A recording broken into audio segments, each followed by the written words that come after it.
오늘도 하나님께 예배드리는 모든 성도님들을 주님의 이름으로 축복합니다. 오늘은 추월이 아닌 초월의 삶을 살라, 추월이 아닌 초월의 삶을 살라라는 제목의 말씀으로 은혜를 나누고자 합니다. 강신장 황인원 씨가 쓴 이 감성의 끝에 서라라는 책의 프롤로그에 보면요, 이런 글이 있습니다. 대한민국은 지난 50년간 쉼 없이 추월의 고속도로를 달려왔다. 그래서 인류 역사상 전례를 찾기 힘든 특별한 신화를 만들어냈다. 하지만 추월의 게임은 어느덧 그 끝을 보인다. 이제 대한민국은 새로운 길을 찾아야 한다. 추월의 길이 아니라 초월의 길에 들어서야 한다. 이 길은 새로운 길이며 눈에 보이지도 않고 누구도 가본 적이 없다. 초월은 기준을 넘고 한계를 넘고 예상을 넘고 경계를 넘는 일이다. 네, 그렇습니다. 우리나라는 지난 50년간 엄청난 경제 성장과 사회 발전을 이루어냈죠. 이 책의 저자는 지금 이 시대를 추월의 시대다라고 정의하고 있습니다. 이 추월이 무엇입니까? 그 사전적인 의미를 찾아보면 뒤에서 따라잡아서 먼저 나아감이라고 적혀 있습니다. 뒤에 있던 주자가 선행 주자를 앞지르는 것, 그것을 추월이라고 하는 것이죠. 곧 경쟁을 의미하는 것입니다. 그렇습니다. 이 시대는요, 무한 경쟁의 시대입니다. 추월한다라는 것은 내가 곧 경쟁에서 이기는 것을 말하는 것입니다. 추월은 짜릿합니다. 순간 내가 추월을 했을 때의 기분은 굉장히 좋습니다. 하지만 이 추월한 사람도 곧 언젠가는 또 다른 사람에게 추월당하는 것이 우리의 인생이다라는 것이죠. 이런 극심한 경쟁 사회 속에서 사람들의 마음은 멍이 들어가고 우울증에 빠지게 되는 것입니다. 성산효대학원의 연문희 상담학과 교수님은 이렇게 말을 합니다.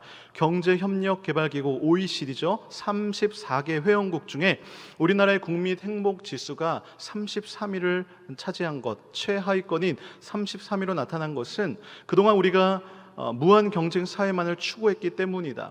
성공한 사람조차 다른 사람에게 추월당할까 봐 평소에도 계속 초조와 불안을 경험하고 있다.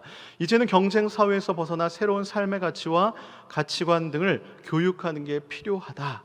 그렇죠. 영원한 승자는 없다라는 말처럼 이 피라미드의 정상에 오르기도 어렵지만 지키는 것은 더 어렵다라는 그 말처럼 우리가 한 계단 한 계단 정점으로 올라갈수록 불안하고 초조하고 잠을 이루지 못하는 것입니다.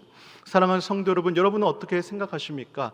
이 추월의 패러다임으로 갇혀있는 이 세상에 살아가면서 내가 누군가를 추월해 보거나 아니면 추월 당해본 경험이 있으십니까? 그때의 기분이 어떻습니까? 누군가 앞지르기 위해서 밤낮으로 정말 고생해서 앞질렀을 때 그 짜릿함, 그 기분 좋음, 또 앞섰다고 생각했는데 경쟁자에게 추월을 당했을 때 그 초조함과 그 불안함을 느껴본 적은 없으십니까? 서두에 말씀드린 그 책의 저자는요, 이제는 추월의 길이 아니라 초월의 길에 걸어가야 된다라고 말을 합니다. 이 초월이 무엇입니까? 어떤 한계나 표준을 뛰어넘는 것을 말하죠. 이 초월이라는 것은 한계를 넘는 것이고 기준을 넘고 경계를 넘는 것입니다. 사실 이 책의 저자가 말한 초월의 길은요, 그 누구도 따라올 수 없는 상상력과 창조성을 말하는 것입니다. 그런데 저는 이 책을 읽으면서 다른 의미의 초월을 떠올렸습니다. 바로 영적인 초월의 삶인 것입니다. 무수한 경쟁과 추월을 통해서 무슨 수를 써서라도 내가 남보다 앞서고 남 위에 올라서서 더 많은 것을 얻어야 한다라고 외치는 시대 속에서 이 세상의 경계와 그 기준을 초월해서 더 높은 가치를 붙들고 살아가는 것이 바로 그리스도인의 살아가야 할 삶이라고 생각한 것입니다. 그러면서 오늘 본문의 말씀처럼 이 시대를 다시 한번 고찰해 보았습니다.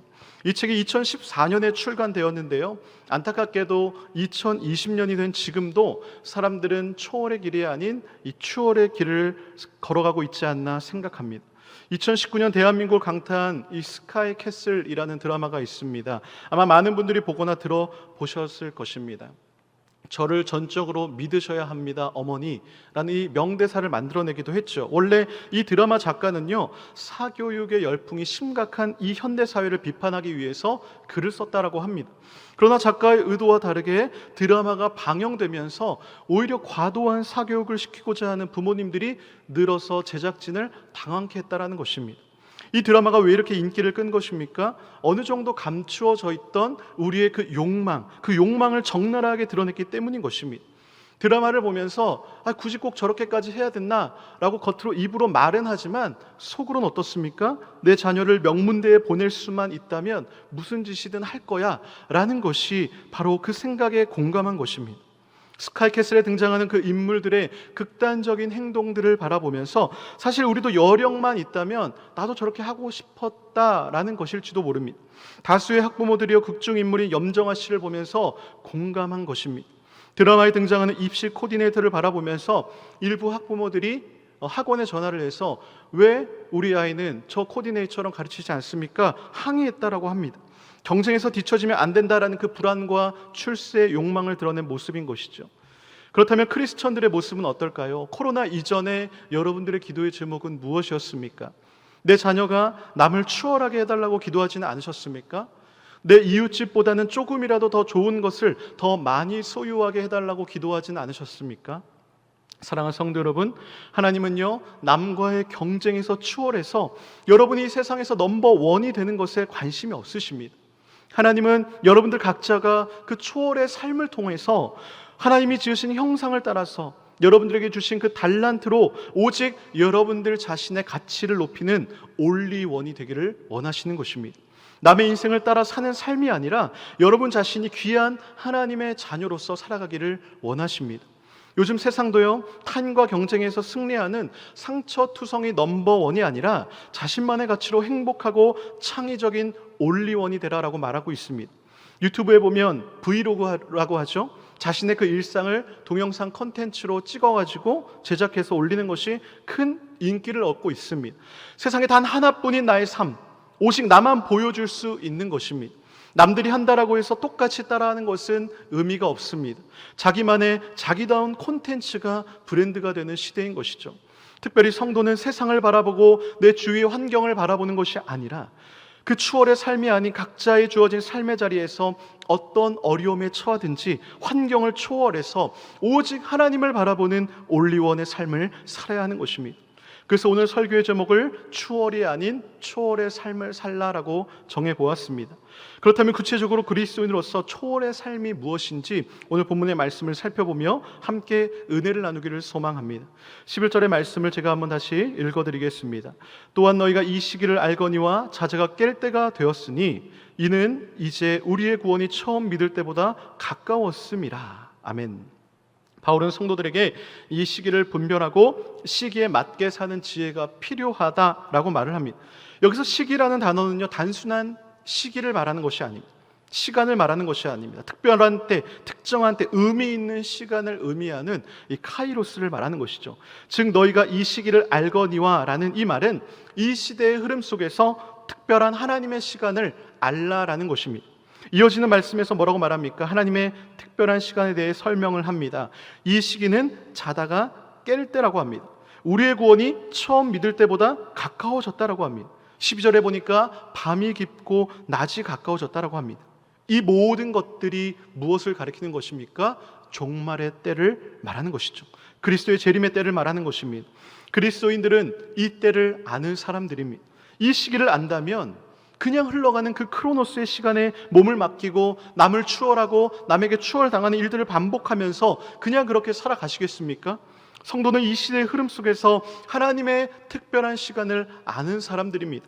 그렇기 때문에 우리는 이 시기의 중요성을 깨닫고 하나님 나라를 위해 지혜롭게 살아가야 하는 것입니다. 에베소 5장 16절은 이렇게 말씀합니다. 세월을 아끼라 때가 악하니라. 여기서 아끼라라는 말의 헬라어는요 구원하다, 속량하다라는 뜻을 가지고 있습니다. 그래서 직역하면 시간을 구원하라, 시간을 건져내라는 것입니다.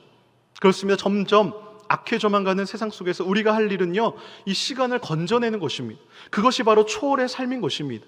이 세상의 흐름에 몸을 맡기고 떠내려가는 삶이 아니라 적극적으로 시간을 건져 올리는 삶을 의미하는 것입니다. 하나님은요 누구에게나 동일하게 24시간을 주셨습니다. 누구나 24시간을 살아갑니다. 돈이 많다고 시간을 더 살 수 있는 것도 아닙니다. 내가 하나님께 더 잘 보인다고 하나님이 1시간 더 주셔서 25시간을 살아가는 것도 아닙니다. 그런데요 이 흘러가는 크로노스의 시간 속에서 하나님의 시간, 이 카이로스를 건져 올리는 사람이 있는가 하면 그저 세상 속에서 흘러가는 대로 사는 사람이 있는 것입니다. 지금 세상은요 온통 코로나로 고통받고 있습니다. 코로나가 사람들의 눈과 귀를 막아버렸습니다. 미디어 매체들은 코로나 뉴스로 뒤덮여 버렸습니다. 수많은 사람들의 관심사 1순위가 무엇입니까? 코로나입니다.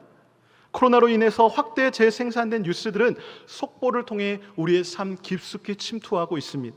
이제 우리는 내 손 안에 그 스마트폰을 통해서 세상에서 일어나는 정보들을 실시간으로 다 받아들이고 있습니다. 이런 정보 과잉의 시대 속에서 여러분은 어떻게 살아가고 계십니까?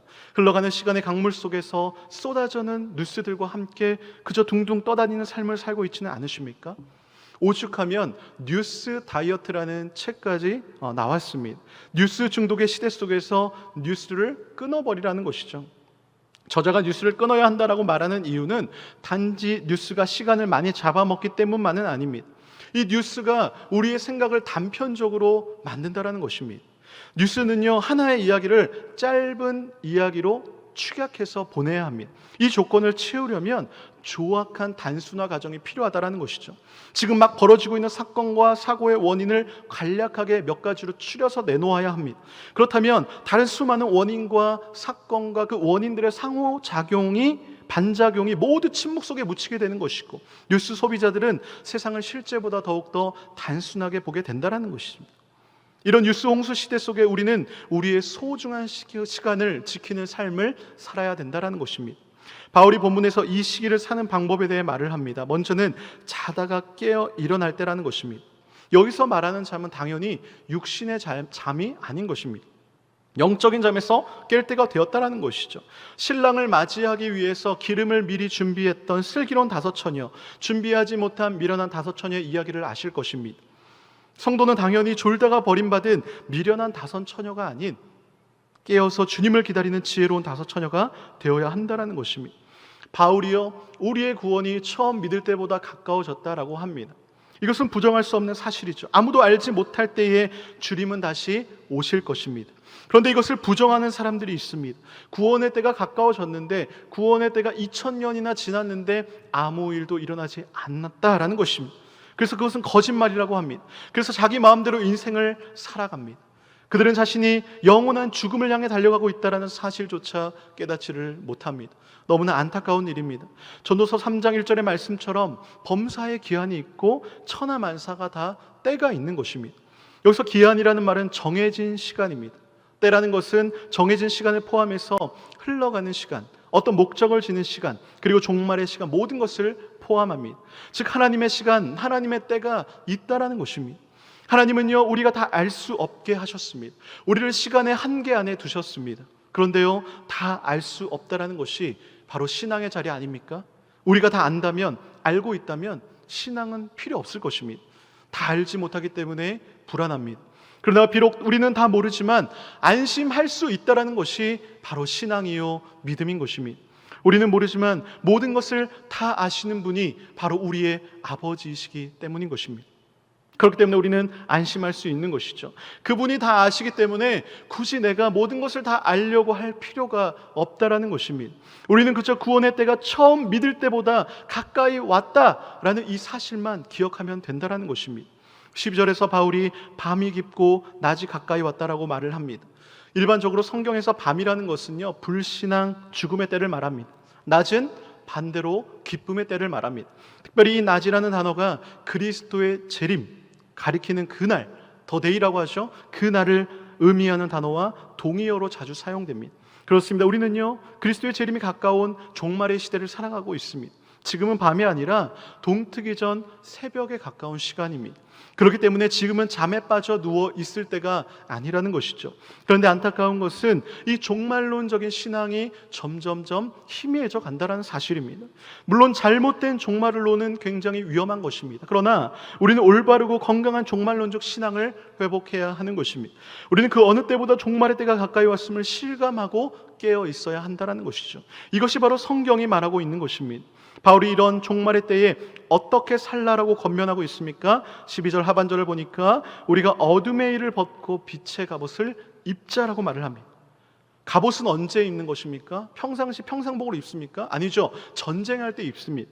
전쟁할 때 적군의 활이나 칼이나 어떤 창 같은 무기로 생명을 위협하는 그 적군의 공격으로부터 자신의 몸을 보호하기 위해 입는 것 아닙니까?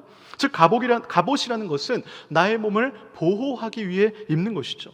그렇다면 지금 바울이 우리가 지금 다른 누군가 싸우라는 말입니까? 누구랑 싸워야 합니까? 로마의 성도들이나 현대를 살아가는 성도들이 참여해야 할 전투는 어떤 전투입니까? 바로 13절에 나오는 방탕과 술 취함과 음란과 호색과 다툼과 시기의 전투인 것이죠. 에베소서 6장 12절에 이렇게 말을 합니다. 우리의 씨름은 혈과 육을 상대하는 것이 아니요 통치자들과 권세들과 이 어둠의 세상 주관자들과 하늘에 있는 악한 영들을 상대함이라. 그렇습니다. 당시 로마의 시민들은요, 경제적으로 풍요롭고 최고의 문화를 즐기면서 타락해 갔습니다. 성도들의 순수한 신앙을 빼앗고 파괴하려는 그 죄악의 판이 넘쳐 흐르고 있었습니다. 오늘날 우리 현실과 너무나 비슷합니다. 아니, 오히려 우리의 현실의 모습이 로마 시대 때보다 포악한 세대인 것 같습니다. 각종 매체들을 통해 쏟아져 나오는 화려한 세상의 모습을 통해서 방탕함과 술 취함과 음란함과 각종 범죄들이 우리의 눈과 귀를 자극하고 있는 것입니다. 재작년이죠. 2018년 유튜브 CEO인 수잔 보이치케가 이야기하기를 이 유튜브, 전 세계 유튜브 이용자가 18억 명이라고 합니다. 애플리케이션 분석회사 YG 앱에서 발표한 결과에 따르면 2018년 8월 기준 한 달간 스마트폰 앱 사용 시간을 분석해봤더니 네이버가 136억 분, 카카오톡이 199억 분, 유튜브는 333억 분으로 단연 1위를 차지했습니다. 아마 지금 유튜브가 차지하는 비율은 더 높을 것입니다. 그야말로 우리나라뿐만 아니라 전 인류가 유튜브에 빠져 있다라고 해도 과언이 아닐 것입니다. 유튜브를 보면요, 우리 삶에 도움이 되는 영상들도 많이 있습니다. 그런데요, 유튜브가 돈벌이가 되면서 변질된 채널들도 많습니다. 이제는 유튜브라는 플랫폼에서 사람들이 자신들의 구독자 수를 늘리기 위해서 불법도 서슴지 않고 더욱 자극적인 콘텐츠를 만들고 전 세계 사람들은 그런 영상들을 보면서 잠재되어 있는 욕망을 분출시키기도 하는 것이죠. 이런 죄악의 어둠으로부터 성도는 자신을 보호할 수 있는 빛의 갑옷을 입어야 하는 것입니다. 어둠은요, 절대 빛을 이길 수가 없습니다. 사실 이거는 이미 이긴 싸움입니다. 이미 예수 그리스도께서 세상의 마귀 권세를 다 이겨 놓으셨습니다. 그런데 우리가 그 빛의 갑옷을 입지 않고 자꾸 세상의 옷을 입다 보니까 쓰러지고 좌절하는 것입니다. 바울이 13절에서 말을 합니다. 낮에와 같이 단정히 행하고 방탕하거나 술 취하지 말며 음란하거나 호색하지 말며 다투거나 시기하지 말라. 여기서 단정히 행하라는 말은요, 올바른 삶을 살라라는 것입니다. 올바른 삶이 무엇입니까? 당연히 여기 나온 것처럼 방탕하거나 술 취하지 않는 것, 음란하거나 호색하거나 다투지 않는 것, 그리고 시기하지 않는 것입니다. 저는 이 구절을 보면서 묵상하면서 마음이 뜨끔했습니다. 13절을 다시 보며 방탕과 술 취함과 음란과 호색과 동일선상에 뭐가 있습니까? 이 시기가 있습니다. 방탕과 술 취함과 음란과 호색은요, 누구나 다 인정하는 죄입니다. 그런데 이 시기 질투는 그 어느 것보다 우리 삶 가운데 가까이 있는 것 아닙니까? 사촌이 땅을 사면 배가 아프다라는 속담까지 있지 않습니까? 이 시기 질투 어떨 때 생깁니까? 내 옆에 있는 사람이 내가 없는 것을 가지거나 내가 가진 것보다 더 좋은 것을 가지고 있을 때 생기는 이 감정 아닙니까? 우리가 자연스러운 감정이라고 생각할 수가 있는데 지금 이 동일선상에 있다는 것이죠. 가까운 사람이 잘 되면 기뻐해 줘야 되는데 오히려 시기하고 질투한다는 것입니다. 누구나 다 이런 경험이 있지 않습니까? 그래서 때로는 이 시기 질투가 죄라는 것을 관가할 때가 있는 것 같습니다. 야고보서 3장 16절은 이렇게 말씀합니다. 시기와 다툼이 있는 곳에는 혼란과 모든 악한 일이 있습니다. 그렇습니다. 이 시기는요, 다툼으로 이어집니다. 그리고 혼란과 모든 악한 일의 시작이 되는 굉장히 무서운 것입니다. 시기의 대표적인 인물 누굽니까? 사울 왕을 볼 수가 있죠. 이 사울 왕이 모든 것을 다 가진 왕임에도 불구하고 사울이 죽인 자는 천천히요 다윗은 만만이로다 라는 이 말 한마디 듣고 그 마음 가운데 시기심이 불타올랐습니다. 사무엘상 18장 9절에 이렇게 기록합니다. 그날 후로 사울이 다윗을 주목하더라. 사울이요 다윗을 주목했습니다. 어떻게 주목했을까요? 당연히 시기감이 가득 찬 눈으로 바라보았을 것입니다. 사울 왕의 시기가 결국 다윗을 죽이려는 마음으로 확장됩니다. 그러나 그 끝이 어떻게 됩니까? 사울 왕과 오히려 그 가문이 완전히 망하게 되지 않았습니까? 잠언 14장 30절에 이렇게 말을 합니다. 평온한 마음은 육신의 생명이나 시기는 뼈를 썩게 하느니라. 그렇습니다. 시기는요, 이 뼈를 썩게 한다라고 합니다. 곧 자신을 망하게 하는 길입니다. 가인은 자신의 동생 아벨을 시기해서 미워하다가 결국 돌로 죽였습니다. 요셉의 형들은 아버지의 사랑을 독차지하는 요셉을 시기해서 노예로 팔아버렸습니다. 사랑하는 성도 여러분, 지금 여러분들께서 추월하고 싶은 대상은 누구십니까? 그 추월하고자 하는 목적이 무엇입니까? 그 추월하고자 하는 그 목적의 시작이 혹시 시기와 질투는 아닌지 자신의 마음을 한번 돌아봐야 합니다. 우리는 하나님께서 나에게 최고의 것을 주시는 분이시라는 사실을 믿어야 합니다. 나에게 주신 것을 가지고 최선의 삶을 살아야 하는 것입니다. 내 옆에 있는 사람은 2달란트 받았고 저 사람은 4달란트 받았는데 나는 1달란트밖에 받지 못했다라고 불평하거나 좌절할 필요 없습니다. 추월의 마음에서 초월하시기를 바랍니다. 평온한 마음은 육신의 생명이라고 했습니다. 이 초월의 한 사람은요, 마음이 평온한 것입니다. 나를 위한 1분이란 책에서 고수와 하수의 차이를 이렇게 적어 놓았습니다. 한번 들어보시길 바랍니다. 세상에는 나이가 먹어도 하수가 있고 나이가 어려도 고수가 있다. 하수는 자신의 능력을 만천하에 뽐내기 원하지만 고수는 자신의 내공을 쉽게 드러내지 않는다. 몇 마디 대화만으로 상대가 고수인지 여부를 바로 알아보는 사람이 고수이다. 하수는 고수와 하수를 분간 못하지만 고수는 고수를 알아볼 수 있다. 하수는 겉모습만 보고 사람을 평가하지만 고수는 잠재 능력을 볼 줄 안다. 아직도 키와 얼굴, 나이를 따진다면 여전히 하수에 머물러 있음을 솔직히 인정해야 한다. 저는 이 부분이 가장 마음에 와 닿았는데요, 언제 어디서든 평상심을 유지할 수 있다면 이미 고수의 반열에 오른 것이다. 마음을 다스릴 줄 아는 사람이 이 최강 고수이다.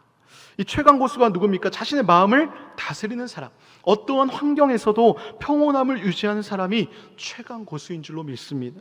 그런데 이런 죄들로부터 자유하고 평온한 마음을 유지하는 것은요, 우리의 힘만으로는 되지 않습니다. 바로 우리가 진정한 초월의 삶을 살기 위해서는요, 우리는 예수 그리스도로 옷을 입어야 하는 것입니다. 바울이 14절에서 이렇게 말을 합니다. 오직 주 예수 그리스도로 옷 입고 정욕을 위하여 육신의 일을 도모하지 말라.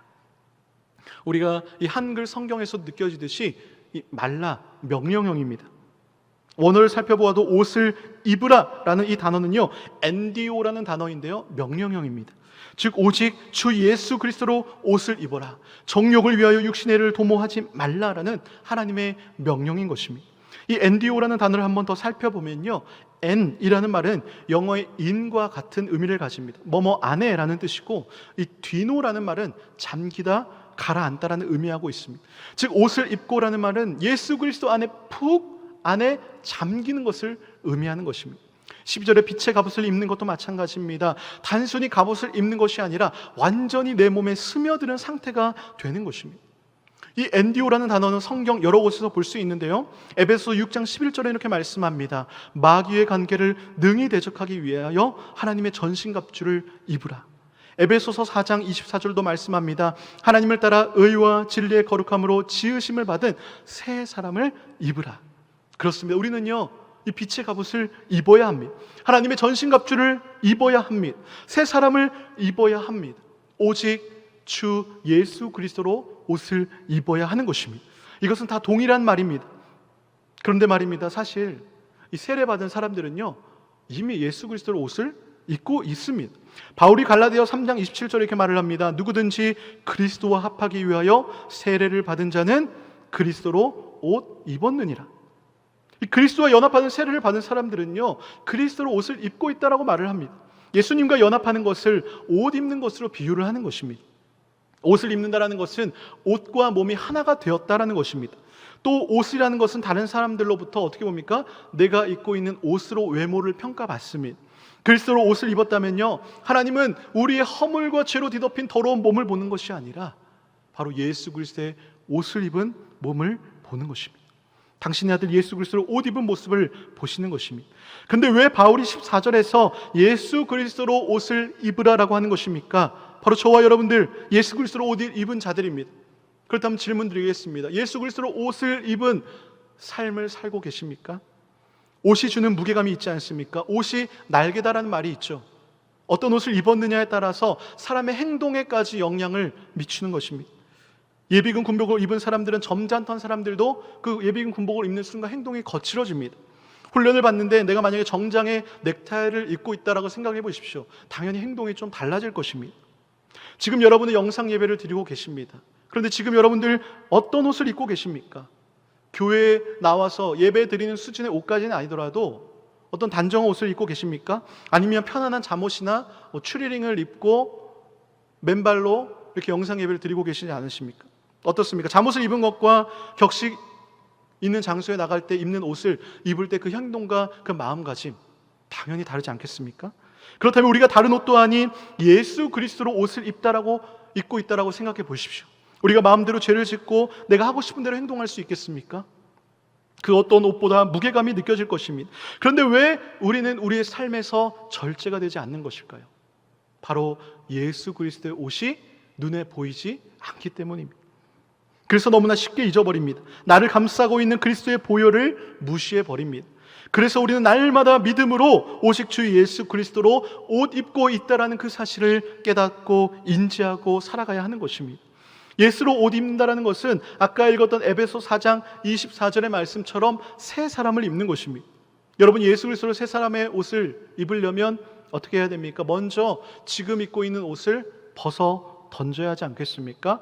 에베소 4장 22절 23절에 이렇게 말씀합니다. 너희는 유혹의 욕심을 따라 썩어져가는 구습을 따르는 옛사람을 벗어버리고 오직 너희의 심령이 새롭게 되어 그 다음에 새 사람을 입으라. 이어지는 것이죠.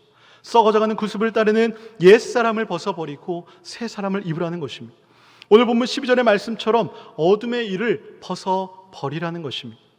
14절의 말씀처럼 정욕을 위하여 육신의 일을 도모하지 말라는 말씀입니다.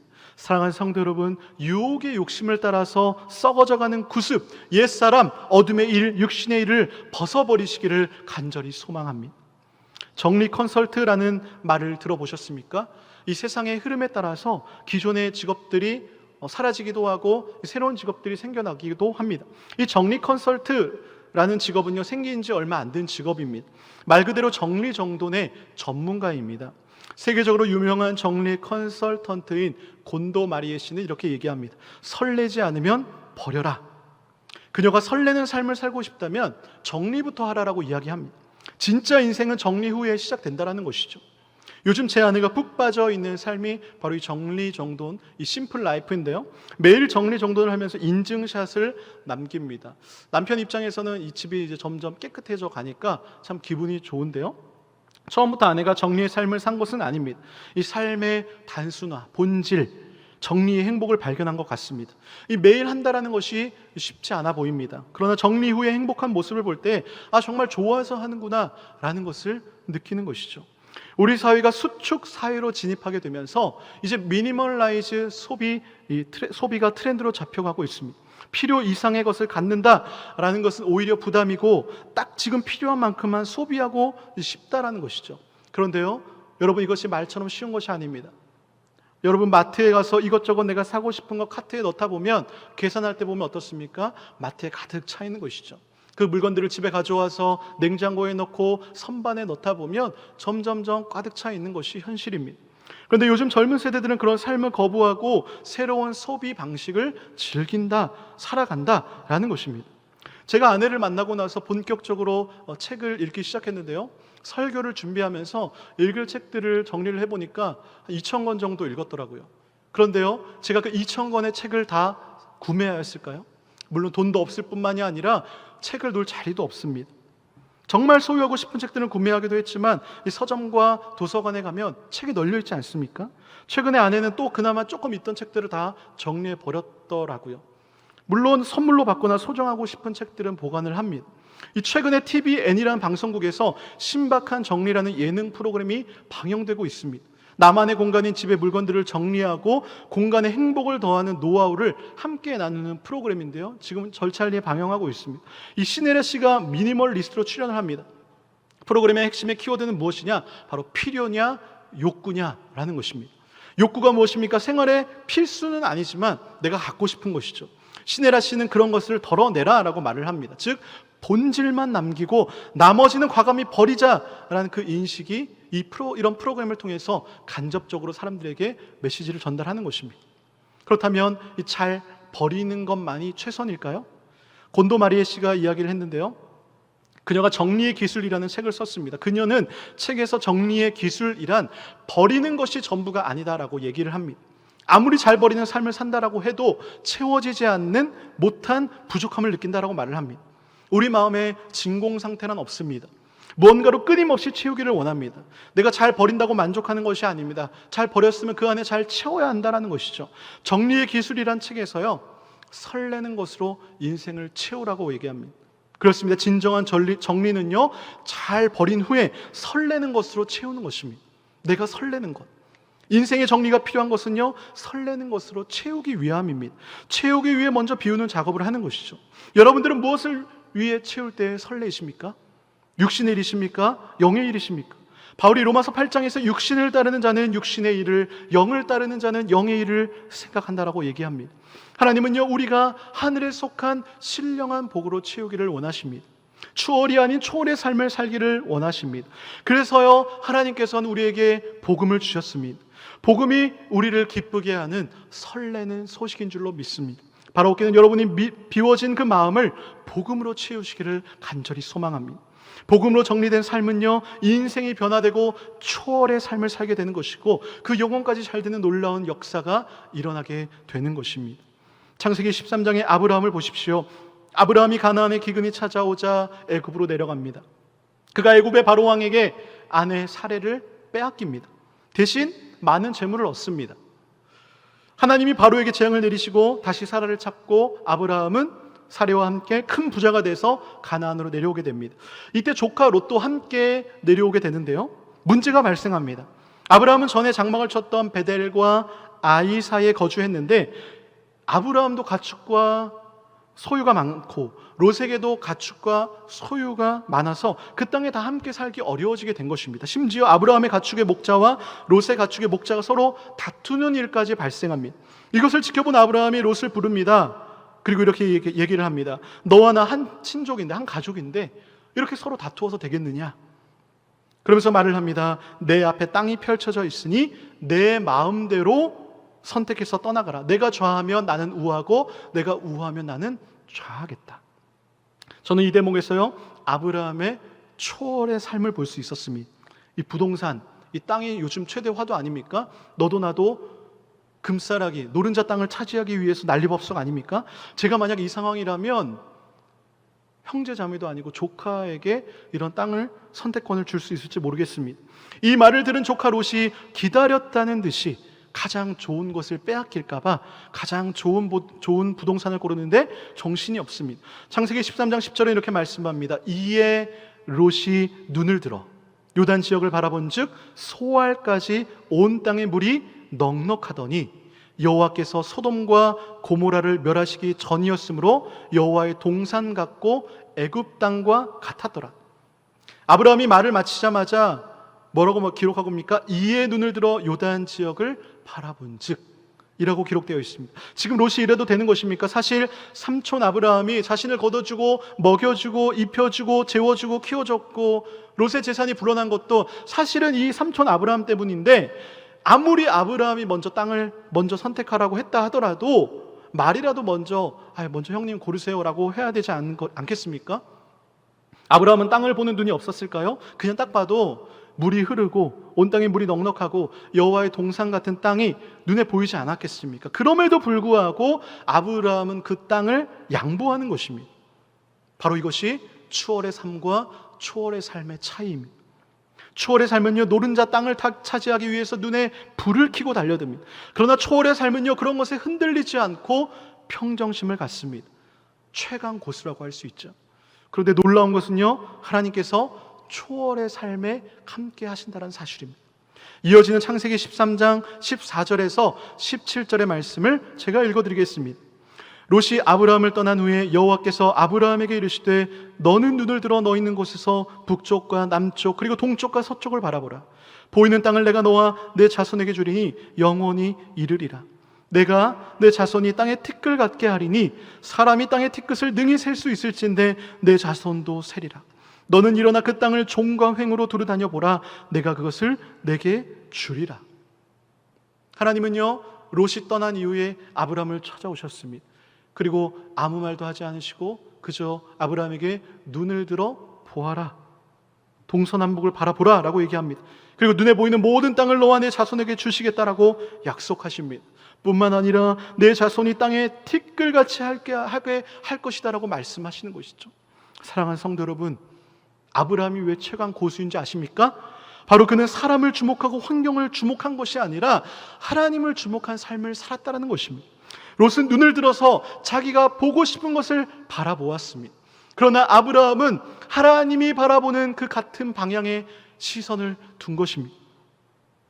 그렇습니다. 초월의 삶은 하나님을 주목하는 삶입니다. 초월의 삶은요, 하나님과 같은 방향을 함께 바라보는 것입니다. 이런 삶은 하나님이 주목하실 뿐만이 아니라 놀라운 복을 허락하시는 것입니다. 인간의 욕심, 욕망은 브레이크가 없습니다. 아브라함이 비록 부자라고 할지라도 더 좋은 땅, 더 갖고 싶지 않았겠습니까? 비록 금싸라기 땅을 롯이 가져갔지만 아브라함은 시기 질투하지 않았습니다. 롯에게 양보했습니다. 이 모습을 바라보는 하나님의 그 마음이 어떠셨을까요? 우리는 진짜 예수님을 잘 믿어야 합니다. 세상은 악해져만 가고 이제 완전한 진리가 무너져 버린 것 같은 시대를 살아가고 있습니다. 하지만 하나님께서는 지금 이 순간에도 우리가 이해할 수 없고 셀 수 없는 수많은 일을 하고 계십니다. 교회가 하나둘씩 문을 닫고 그리스도인이 힘을 잃어만 가고 있는 이 순간에도 하나님은 쉬지 않고 일하고 계십니다. 우리는 어려운 시대 가운데서도 하나님의 부재가 아닌 임재를 느껴야 하는 것입니다. 이를 위해 추월이 아닌 초월의 삶을 살아야 하는 것입니다. 여러분은 어떠십니까? 날마다 예수 그리스도로 옷을 입고 계십니까? 누구보다 우리 예수님께서 이 초월의 삶을 사셨습니다. 오병이어의 기적을 경험했던 사람들이 예수님을 자신의 왕으로 삼으려고 했습니다. 사람들의 엄청난 인기를 한 몸에 받으신 예수님이 그들을 피해서 홀로 산으로 도망가셨습니다. 올라가셨습니다. 그냥 산으로 그 자리를 간 것이 아니라 기도하러 가셨습니다. 예수님은 세상의 인기에 연연하지 않으시고 오직 하나님의 뜻에 시선을 두셨습니다. 하나님이 바라보는 것과 같은 방향을 바라보았습니다. 그리고 십자가 길을 묵묵히 걸어가셨습니다. 그리고 부활의 영광을 누리신 것입니다. 사랑하는 성도 여러분, 정말 제대로 예수님을 잘 믿으시기를 바랍니다. 이제는 그러지 않으면 안 되는 시대를 우리가 살아가고 있습니다. 예수님이 요한복음 14장 12절에서 이렇게 말씀하십니다. 내가 진실로 진실로 너에게 이르노니 나를 믿는 자는 내가 하는 일을 그도 할 것이요 또한 그보다 큰 일도 하리니 이는 내가 아버지께로 감이라. 주님은요, 나를 믿는 자는 자신이 하는 일뿐만이 아니라 더 큰 일까지도 할 것이다 말씀하셨습니다. 우리는 영적 초월의 삶을 살 수 있습니다. 하나님께서는 영적 초월의 삶을 사는 사람을 찾고 계십니다. 날마다 빛의 갑옷을 입으시기를 바랍니다. 우리가 살 길은 오직 주 예수 그리스도로 옷 입는 일밖에 없습니다. 기도와 말씀, 진정한 영적 예배를 통해서 초월의 세상 속에서 세상을 이기는 초월의 삶을 살아가는 모든 왕성의 성도님들 되시기를 주님의 이름으로 축원드립니다. 아멘. 이 시간 찬양하길 원하는데요, 우리는 주의 백성으로 부름을 받았습니다. 이곳 어두운 세상의 빛으로 우리는 부름을 받은 줄로 믿습니다. 우리가 주의 얼굴을 구할 때에 하나님은 반드시 교회를 회복시키시고 이 땅을 고쳐줄 줄 믿습니다. 우리 믿음으로 함께 찬양의 가사를 생각하며 찬양하기를 원합니다.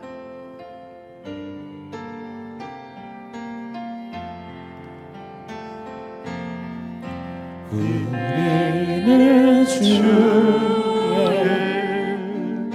백성이오니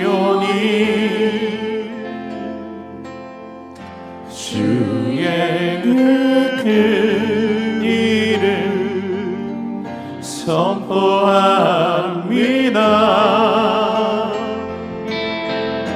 이곳 어두운 세상에 빛으로 부르셨네. 주의 얼굴 구할 때 역사하소서. 교회를 세우시고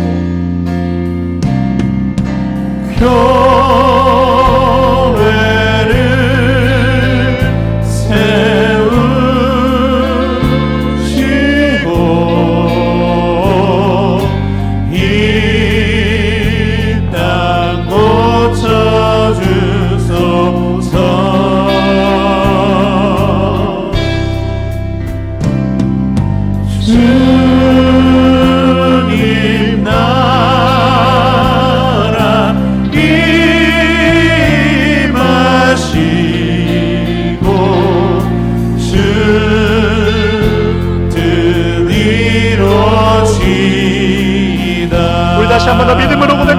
나갑니다. 우리는 주의 백성이오니 주의 그 근위를 선포합니다. 이 못 어두운 세상에 빛으로 부르셨네. 주의 얼굴 구할 때 역사하소서. 주님 이 땅을 고쳐 주시옵소서.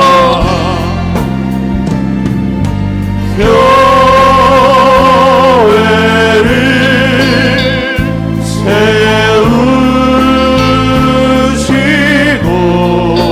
세우시고 이 땅 고쳐주소서.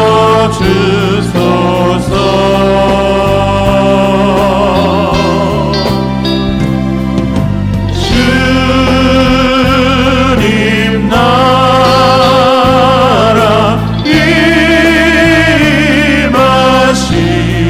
임하시고 주 뜻 이루어지이다. 교회를 세우시고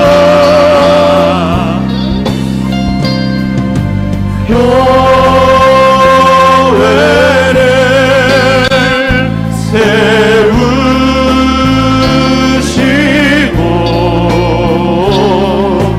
이 땅 고쳐주소서.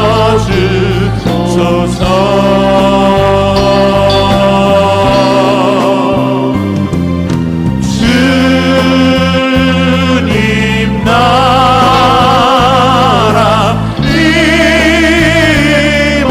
임하시고 주 뜻 이루어지이다. 그렇습니다. 주님 우리의 삶을 붙드시고 인도하심을 믿습니다.